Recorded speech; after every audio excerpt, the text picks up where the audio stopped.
ಭದ್ರಾವತಿ ತಾಲೂಕಿನ ದಾಸನಾಳ ಗ್ರಾಮದಲ್ಲಿ ಶ್ರೀ ವೀರಭದ್ರೇಶ್ವರ ಕಾರ್ತಿಕೋತ್ಸವ ಅಗ್ನಿಕೊಂಡ 13ನೇ ವರ್ಷದ ಜಾತ್ರಾ ಮಹೋತ್ಸವವನ್ನು ಬಹಳ ಅದ್ಧೂರಿಯಾಗಿ ಜರುಗಿತು. ಈ ಜಾತ್ರಾ ಮಹೋತ್ಸವ ಕಾರ್ಯಕ್ರಮಕ್ಕೆ ಸುಕ್ಷೇತ್ರ ಎಂ ಗುಡದೂರು ಪೂಜ್ಯ ಶ್ರೀ ನೀಲಕಂಠಯ್ಯ ತಾತನವರು ಆಗಮಿಸಿದರು. ಈ ಸಂದರ್ಭದಲ್ಲಿ ಗಣ್ಯರು, ಹಿರಿಯರು, ಮಹಿಳೆಯರು, ಯುವಕರು ಜಾತ್ರಾ ಮಹೋತ್ಸವದಲ್ಲಿ ಪಾಲ್ಗೊಂಡು ತಾತನ ದರ್ಶನ ಪಡೆದರು. ನಂತರ ಪೂಜ್ಯ ಶ್ರೀ ನೀಲಕಂಠಯ್ಯ ತಾತನವರು ರಥೋತ್ಸವ ಕಾರ್ಯಕ್ರಮಕ್ಕೆ ಪೂಜೆ ನೆರವೇರಿಸಿ ಚಾಲನೆ ನೀಡಿದರು. ಇದಕ್ಕೂ ಪೂರ್ವದಲ್ಲಿ ಬ್ರಹ್ಮನ್ಮಠ ಹೆಬ್ಬಾಳ್ ಶ್ರೀ ಶಬ್ರ 108 ನಾಗಭೂಷಣ ಶಿವಾಚಾರ್ಯ ಮಹಾಸ್ವಾಮಿಗಳು ಆಗಮಿಸಿ ದಾಸನಾಳ್ ಗ್ರಾಮದ ಗ್ರಾಮಸ್ಥರಿಗೆ ಆಶೀರ್ವದಿಸಿದರು. ಈ ಸಂದರ್ಭದಲ್ಲಿ ಗ್ರಾಮದ ಮುಖಂಡರು, ಹಿರಿಯರು, ಪ್ರಮುಖರು ಮತ್ತು ಯುವಕರು, ಮಹಿಳೆಯರು ಸೇರಿದಂತೆ ಇನ್ನು ಅನೇಕರು ರಥೋತ್ಸವ ಕಾರ್ಯಕ್ರಮದಲ್ಲಿ ಪಾಲ್ಗೊಂಡಿದ್ದರು.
ಸಲುವಾಗಿ ಬೆಳಗ್ಗೆ ಏನಪ್ಪ ಅಂತಂದರೆ ವೀರಭದ್ರ ದೇವರ ಗಂಗೆ ಸ್ಥಳಕ್ಕೆ ಹೋಗಿ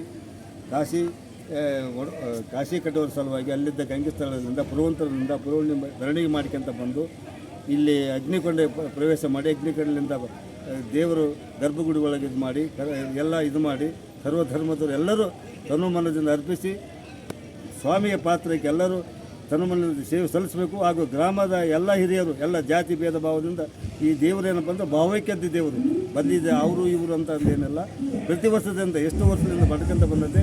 ಅದೇ ರೀತಿಯಾಗಿ ಮುಂದಾಗೋದು ಹೀಗೆ ನಡ್ಕೊಂಡು ಹೋಗ್ಬೇಕಂತ ತಮ್ಮೆಲ್ಲರೂ ಕೇಳ್ಕೊಂಡು ಈ ಜಾತ್ರೆಗೆ ಎಲ್ಲರೂ ಪ್ರೋತ್ಸಾಹ ಕೊಡ್ಬೇಕಂತ ನಾನು ಕೇಳಿಕೊಂಡು. ಎಷ್ಟನೇ ವರ್ಷ ಸರ್? 13ನೇ ವರ್ಷ ಇದೆ. ಬೆಳಗಿಂದ ನಿನ್ನೆಯಿಂದ ಏನಾದರೂ ಕಾರ್ಯಕ್ರಮ ನಡೀತದೆ ಸರ್? ಬೆಳಗ್ಗೆ ಎದ್ದುಗಳೇನಪ್ಪ ಅಂತಂದ್ರೆ ಅಭಿಷೇಕ ಮಾಡ್ತಾರೆ, ರುದ್ರಾಭಿಷೇಕ ಮಾಡ್ತಾರೆ. ರುದ್ರಾಭಿಷೇಕ ಮಾಡಿದಗಳು ಗಂಗೆ ಸ್ಥಳಕ್ಕೆ ಹೋಗ್ತಾರೆ.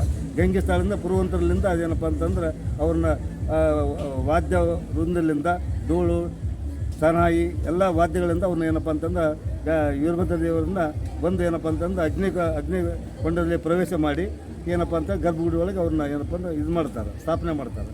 ಆಮೇಲೆ ಏನಪ್ಪ ಅಂದ್ರೆ ಭೂಗಣಾರಾಧನೆ ಆಗ್ತದೆ. ಜಂಗಮೂರು ಊಟ ಇದು ಮಾಡಿಕೊಂಡು ಅವರಿಗೆ ಇದು ಮಾಡಿ ಆಮೇಲೆ ಏನಪ್ಪ ಅಂದ್ರೆ ಬಂದಂಥ ಭಕ್ತಾದಿಗಳಿಗೆಲ್ಲ ದಾಸೋಹ ರೀತಿಯಿಂದ ಪ್ರಸಾದ ವಿತರಣೆ ಮಾಡಿ ಸಾಯಂಕಾಲ 5:30 ಗಂಟೆಗೆ ಮಹಾರಥೋತ್ಸವ ಆಗ್ತದೆ. ಅದೇ ರೀತಿಯಾಗಿ ಪ್ರತಿ ವರ್ಷ ಇದೇ ರೀತಿಯಾಗಿ ಎಲ್ಲ ನಡೀತದೆ. ಅದೇ ರೀತಿಯಾಗಿ ದೇವರು ನಮಗೆಲ್ಲ ಆಯುಷ್ಯ ಆರೋಗ್ಯ ಕೊಟ್ಟು ಹೆಚ್ಚಿನ ಇದು ಮಾಡಿ ಎಲ್ಲರಿಗೆ ಆಶೀರ್ವಾದ ಮಾಡಲಂತೆಂದು ನಾನು ಗ್ರಾಮದ ಪರವಾಗಿ ಹಾಗೂ ಸೂಕ್ತ ಮತ್ತು ಪರವಾಗಿ ಕೇಳಿಕೊಳ್ಳುತ್ತೇನೆ. ನಿನ್ನೆ ಉತ್ಸವ ಮಾಡ್ತೇನೆ. ನಿನ್ನೆ ಹೇಳು ನಿನ್ನೆ ಈ ಜಾತ್ರಾ ಮಹೋತ್ಸವದ ಪ್ರಯುಕ್ತ 2 ದಿನಗಳ ಕಾಲ ಅಭೂತಪೂರ್ವವಾದಂಥ ಕಾರ್ಯಕ್ರಮಗಳು ಜರುಗುತ್ತವೆ. ನಿನ್ನೆಯ ದಿನ ವೀರಭದ್ರ ದೇವರ ಉತ್ಸವ ಕಾರ್ಯಕ್ರಮ, ಅದೇ ರೀತಿ ವಿಜೃಂಭಣೆಯಿಂದ ಮುತ್ತಿನ ಪಲ್ಲಕ್ಕಿ ಕಾರ್ಯಕ್ರಮಗಳು ಕೂಡ ನಿನ್ನೆ ಆಯೋಜನೆ ಮಾಡಲಾಗಿತ್ತು. ಇವತ್ತು ಬೆಳಗಿನಿಂದ ಸುಮಾರು ಕಾರ್ಯಕ್ರಮಗಳಾಗಿದ್ದಾವೆ. ಅಂದರೆ ಬೆಳಗ್ಗೆ ಮಡಿತೇರು ಎಳೆಯೋದ್ರ ಮೂಲಕ ಗಂಗಾ ಸ್ಥಳಕ್ಕೆ ಹೋಗಿ ಗಂಗಾ ಸ್ಥಳದಿಂದ ಬಂದು ಗಂಗೆಯನ್ನು ಪ್ರತಿಷ್ಠಾಪಿಸಿ ನಂತರ ಗಣಗಳಿಂದ ಗಣರಾಧನೆಯನ್ನು ನೆರವೇರಿಸಿ ಈಗ ಮಹಾರಥೋತ್ಸವಕ್ಕೆ ಚಾಲನೆ ಕೊಡ್ತಾ ಇದ್ದಾರೆ. ಈ ಒಂದು ಮಹಾರಥೋತ್ಸವ ಕಾರ್ಯಕ್ರಮಕ್ಕೆ ಎಲ್ಲ ಭಕ್ತಾದಿಗಳು ಆಗಮಿಸಿ ಈ ಒಂದು ಮಹಾರಥೋತ್ಸವ ಕಾರ್ಯಕ್ರಮವನ್ನು ಯಶಸ್ವಿಗೊಳಿಸಬೇಕಂತೇಳಿ ಈ ಸಂದರ್ಭದಲ್ಲಿ ಊರಿನ ಎಲ್ಲ ಪ್ರಮುಖರ ಪರವಾಗಿ, ಹಿರಿಯರ ಪರವಾಗಿ, ಯುವಕರ ಪರವಾಗಿ ನಾನು ವಿನಂತಿಯನ್ನು ಮಾಡಿಕೊಳ್ತಾ ಇದ್ದೀನಿ. ಗುರುಬ್ರಹ್ಮ ಗುರುವಿಷ್ಣು ಗುರುದೇವೋ ಮಹೇಶ್ವರ ಗುರು ಸಾಕ್ಷಾತ್ ಪರಬ್ರಹ್ಮ ತಸ್ಮೈ ಶ್ರೀ ಗುರುವೇ ನಮಃ. ನಮ್ಮ ದಾಸನಾಳ ಗ್ರಾಮದ ಶ್ರೀ ವೀರಭದ್ರೇಶ್ವರ ಜಾತ್ರಾ ಮಹೋತ್ಸವದ ಅಂಗವಾಗಿ ಹಾಗೂ ನಮ್ಮ ನಾಡಿಗೆ, ದೇಶಕ್ಕೆ ಹಾಗೂ ಈ ಜಗತ್ತಿಗೆ ಆಯುಷ್ಯ, ಆರೋಗ್ಯ, ಸುಖ, ಸಂಪತ್ತು, ನೆಮ್ಮದಿಯನ್ನು ಕೊಟ್ಟು ಕಾಪಾಡಲೆಂದು ಆ ಶ್ರೀ ವೀರಭದ್ರ ದೇವರಲ್ಲಿ ಬೇಡಿಕೊಳ್ಳುತ್ತಾ ಪ್ರತಿ ವರ್ಷದಂತೆ ಈ ವರ್ಷವೂ ಕೂಡ ನಮ್ಮ ದಾಸನಾಳ ಗ್ರಾಮದಲ್ಲಿ ಜಾತ್ರಾ ಮಹೋತ್ಸವ ಅತಿ ವಿಜೃಂಭಣೆಯಿಂದ ಎಲ್ಲ ಊರಿನ ಸಮಸ್ತ ದೈವದ ಪರವಾಗಿ ಹಾಗೂ ಊರಿನ ಗುರಿಯರ ಪರವಾಗಿ ಜಾತ್ರಾ ಮಹೋತ್ಸವದ ಆರ್ಥಿಕ ಶುಭಾಶಯಗಳನ್ನು ಕೋರುತ್ತೇನೆ. ವೀರಭದ್ರೇಶ್ವರ ದೇವಸ್ಥಾನ ಜಾತ್ರಾ ಮಹೋತ್ಸವದ ಕಾರ್ಯಕ್ರಮ ಅದ್ದೂರಿಯಾಗಿ ನಡೆಯಲಂತೂ ನಮ್ಮ ಸ್ವಾಗತ ಕೋರುತ್ತೇವೆ. ಓಕೆ.